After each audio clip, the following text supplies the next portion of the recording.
നമസ്കാരം, സ്ട്രൈക്ക് ടോക്കറിലേക്ക് സ്വാഗതം.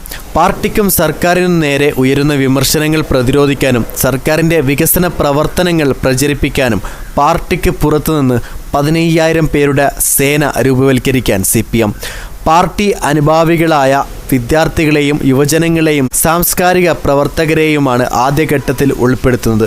ഇവർക്ക് സംസ്ഥാന തലത്തിലും ജില്ലാ തലത്തിലും പരിശീലനം നൽകും. ഇവരിൽ നിന്നു തന്നെ മാസ്റ്റർ ട്രെയിനർമാരെ കണ്ടെത്തി താഴെത്തട്ടിലേക്ക് പരിശീലനം വ്യാപിപ്പിക്കും. സംസ്ഥാന സെക്രട്ടറി MV ഗോവിന്ദൻ നേരിട്ട് മേൽനോട്ടം വഹിച്ചാണ് പ്രത്യേക പേരൊന്നുമിടാതെ അനുഭാവി കൂട്ടായ്മ രൂപവൽക്കരിക്കുന്നത്. CPM പ്രവർത്തകർ എന്ന കള്ളിയിൽ സമൂഹം കാണാത്തവരെയാണ് സംഘത്തിൽ ഉൾപ്പെടുത്തുക.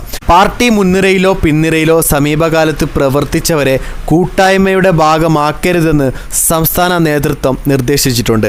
വിദ്യാർത്ഥി യുവജന സാംസ്കാരിക പ്രവർത്തകരിൽ നിന്നായി അനുഭാവികളെ കണ്ടെത്തി തുടങ്ങി. ഇവർക്കുള്ള പരിശീലനം പരിപാടികൾ ഉടനെ തുടങ്ങും.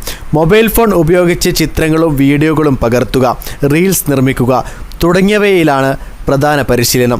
സമൂഹ മാധ്യമങ്ങളെ എങ്ങനെ ഉപയോഗിക്കാമെന്ന് പഠിപ്പിക്കും. പാർട്ടി വിമർശനങ്ങൾക്കെതിരെ കോടന്മാരും CPM നവമാധ്യമ വിഭാഗവും രംഗത്ത് വരുമ്പോൾ വെറും ന്യായീകരണം മാത്രമേ പൊതുസമൂഹം കാണുകയുള്ളൂ എന്നാണ് വിലയിരുത്തൽ. പാർട്ടി പ്രവർത്തകരെ തൃപ്തിപ്പെടുത്താൻ സാധിക്കുമെങ്കിലും നിഷ്പക്ഷ സമൂഹത്തിൻ്റെ വിശ്വാസ്യത നേടാനാകില്ല.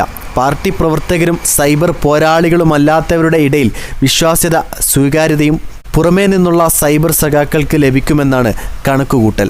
കേരളത്തോടുള്ള കേന്ദ്ര നിലപാടുകൾ, സർക്കാരിൻ്റെ വികസന നേട്ടങ്ങൾ, വർഗീയതയ്ക്കെതിരായ പ്രചാരണങ്ങൾ, വിദ്യാർത്ഥി യുവജന പ്രശ്നങ്ങൾ തുടങ്ങിയ പ്രതികരിക്കേണ്ട വിഷയങ്ങൾ തീരുമാനിച്ചിട്ടുണ്ട്. പാർട്ടിയുടെ വീക്ഷണകോണിലേക്കാകില്ല ഇവരുടെ പ്രതികരണങ്ങൾ. അപ്പോൾ ഇങ്ങനെയാണെങ്കിൽ അടുത്ത ക്യാപ്സൂളുമായി വരാൻ പോകുന്നത് 15,000 പേരടങ്ങുന്ന സംഘമായിരിക്കും. വീഡിയോ ഇഷ്ടമായ ലൈക്ക് ചെയ്യുക, നിങ്ങളുടെ അഭിപ്രായം രേഖപ്പെടുത്തുക.